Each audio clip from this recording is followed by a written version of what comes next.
আজকে এমন একটা রেসিপি আনছি যেটা খাইলেই মনে হইব শাপলা ফুলে মাছ ভাজি দিচ্ছে। কচু দিয়ে রুই মাছের এমন তরকারি, পেটও খুশি মনও খুশি। প্রথমে মাছের মাথা আর 4টা পিসে মাখাই লেবুর রস, হলুদ মরিচ আর একটু তেল। এরপর 10 মিনিট বিশ্রাম। মাছেরও তো বিশ্রাম লাগে, তাই না? প্যানে তেল গরম কইরা পেঁয়াজ কুচি ঢাললাম, একটু পানি দিয়ে ফেলে নিলাম।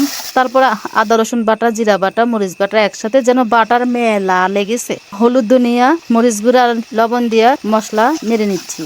তারপর কুচি টমেটো ঢেলে দিলাম, ঢাকনা দিয়ে ঢাকছি। আর রান্নার গোপন কথা লুকাই, এবার আসল নায়ক কচু। কচু ঢালা হইলো, তারপর সেই মাখানো মাছ আর মাথা। আহা, এটাই হলো প্রেমের মেলা, মাছ আর কচুর প্রেম। 4 মিনিট ঢাকনা দিয়ে রান্না, মাঝে একবার নাড়ুন, না হলে কচু আবার অভিমান করবে। তরকারি আমার রেডি। গন্ধে পাড়া প্রতিবেশী একসাথে হাজির হইব। যদি ভালো লাগে একটা লাভ দিও আর সাবস্ক্রাইব করতে ভুলো না গো ভাই। আহা, খাওয়ানোর পর দায়িত্ব নিয়ে ঘুমাইতে পারো, আমরাও তাই করলাম।